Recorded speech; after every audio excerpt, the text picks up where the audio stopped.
খালাম্মা করাই খালাম্মা বাজারে হাঁটাইছে মাছ আনার লাগে বাজার তো মাছ লয়ে আনছি। আম্মা বাথরুমে।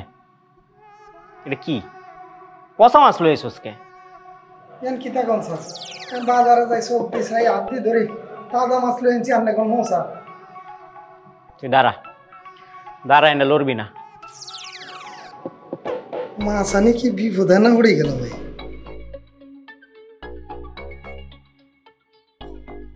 দেই মাছটা উঁচা করে ধর, ধরিস।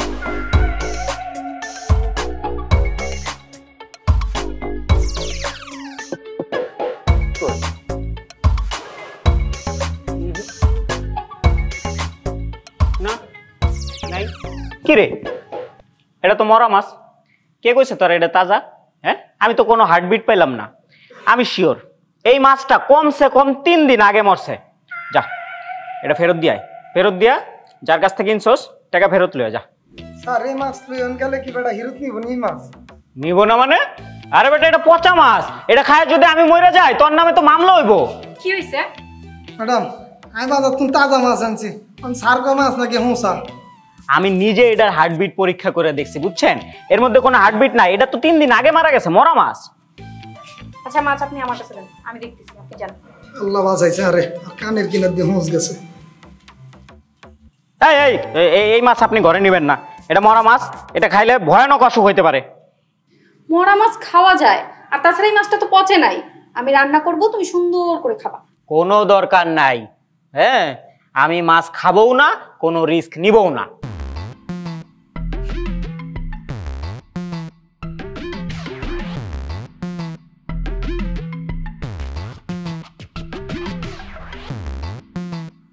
মেয়েটারে তো ভালো ভাবছিলাম, আসলে তো ভালো না। আমার সমস্ত কাজে বাধা দিতেছে। হ্যাঁ,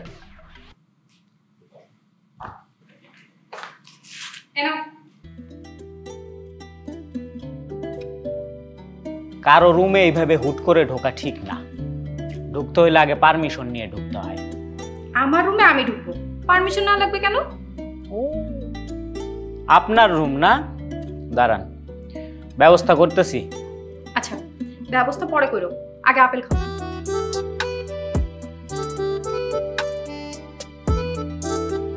কই যাও?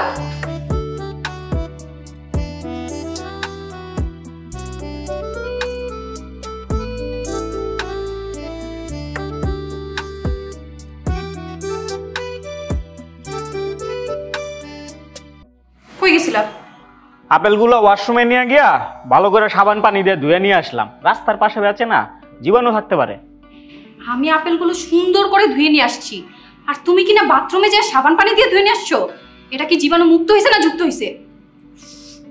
তুমি না ফাইজলামি ছাড়ো, স্বাভাবিক জীবনযাপন শুরু করো। জ্ঞানের ভান্ডার আমার, জ্ঞান দিতে আইছে।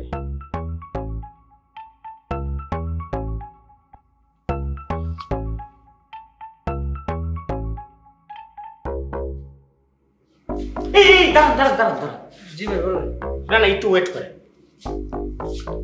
1 মিনিট।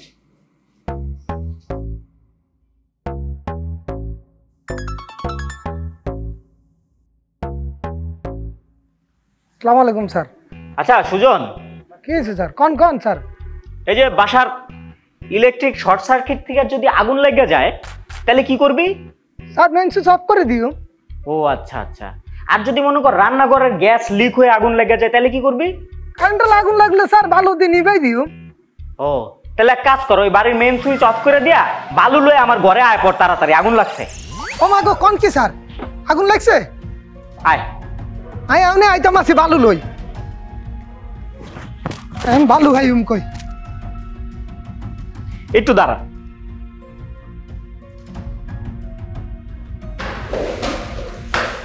স্যার আগুন কোথায় লাগছে? আমি বালু লই আনছি। না না, আগুন লাগে নাই, তবে লাগতে পারে। ইলেকট্রিক কাজ করব, তুই বালু নিয়ে রেডি থাক। আপনি কাজ শুরু করেন। আগুন লাগে না না, আরে এত ফেরাশানি করে কিল্লে আনছেন। এই তুমি লোকটা এমন হয়রানি করলা কেন? না না, আগুন লাগতে পারে, এই জন্য অগ্রিম ব্যবস্থা নিয়ে রাখছি। আর সাবধান থাকতে হবে তো, সাবধানের তো। চুপ! এই আপনি ভালো নিয়ে যান, আগুন লাগলে আমি নিভাবো, আপনিও যান। এই আপনিও যান। আইছে, আগুন লাগলে হ্যাঁ নিবাইব। আপনি নিজেই তো আমার জীবনে আগুন জ্বালায় রাখছেন। কি? আমি তোমার জীবনের আগুন?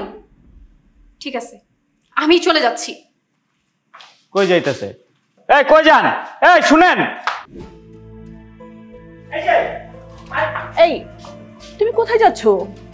মা, আমি আমার বাসায় চলে যাচ্ছি। তাহলে এ বাসায় এসেছিলে কেন? এসেছিলাম আপনার ছেলেকে স্বাভাবিক জীবনে ফিরিয়ে নিয়ে আসতে। আমার ছেলেকে স্বাভাবিক জীবনে না ফিরিয়ে তুমি চলে যাচ্ছ কেন? মা, অবুঝকে বোঝানো যায়, কিন্তু যে বেশি বুঝে তাকে আমি কিভাবে বুঝাবো? আর আমি এতদিন ভেবেছিলাম সে বোকা মানুষ, কখন কি বিপদে পড়ে কে জানে। এখন দেখছি সে ঠিকই আছে। বোকা তো আমি। কে বলেছে তুমি বোকা? বোকা যদি নাই হতাম তাহলে আপনার ছেলের বিবাহিত স্ত্রী সেজে এই বাড়িতে আসতাম না। কি বলছো এসব তুমি? মা আমি তোমাকে আগেই বলতে চেয়েছিলাম, কিন্তু তুমি তো আমার কোনো কথাই শুনলে না। তুই চুপ কর। শোনো মা, সমাজ বলে একটা কথা আছে। তুমি এতদিন আমাদের বাসায় ছিলে, এখন বলছো চলে যাবে। সমাজে আমাদের মান সম্মান থাকবে না মা। আমি জানি তুমি আমার ছেলেকে অনেক ভালোবাসো। আমি তোমাকে আমার ছেলের বউ করে আনতে চাই। তুমি তোমার ঠিকানাটা দাও, আমি নিজে যাব সেখানে। আমি 3 নং ওয়ার্ড কমিশনারের মেয়ে। তুমি কমিশনারের মেয়ে? তোমার বাবা কি রাজি হবে? আমার মা নেই, আমি ওকে ভালোবেসে ফেলেছিলাম, তাই বাবার থেকে অনুমতি নিয়েই আমি এ বাসায় এসেছি, যাতে ওকে স্বাভাবিক জীবনে ফিরিয়ে আনতে পারি। আমি আজকে তোমার বাবার কাছে তোমাদের বিয়ের প্রস্তাব নিয়ে যাব। আপনি আমার জন্য এত কিছু করবেন আমি ভাবতে পারিনি। আসলে আমার ভিতরে না একটা ভয় ঢুকে গিয়েছিল, কোনো কিছু করার আগে না বেশি করে চিন্তা করে ফেলি। তবে আমি কথা দিচ্ছি, আমি আর চিন্তা করব না, আর সাবধানে থাকতে চাইবো না। সাবধান থাকতে চাইবেন না কেন? অবশ্যই সাবধান থাকতে চাইবেন, কিন্তু সেটা যেন অযৌক্তিক আর অতিরিক্ত না হয়। তুমি আমার কমলের পাশে থাকলে ও সারা জীবন সুখে থাকবে, ভালো থাকবে। না মা, আমি সবাইকে নিয়ে একসঙ্গে ভালো থাকতে চাই আর সাবধানে থাকতে চাই, কারণ সাবধানের মান নেই।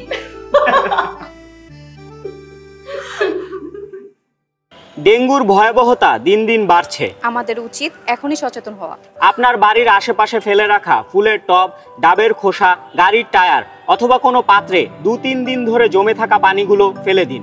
বাড়ির আশপাশ পরিষ্কার পরিচ্ছন্ন রাখুন। নিজে সচেতন হন, অন্যকে সচেতন করুন। আসুন সবাই মিলে আমরা ডেঙ্গুকে প্রতিরোধ করি। দেশ জুড়ে যে কোনো নম্বরে সর্বনিম্ন ক্যাশ আউট চার্জ শুধু নগদে।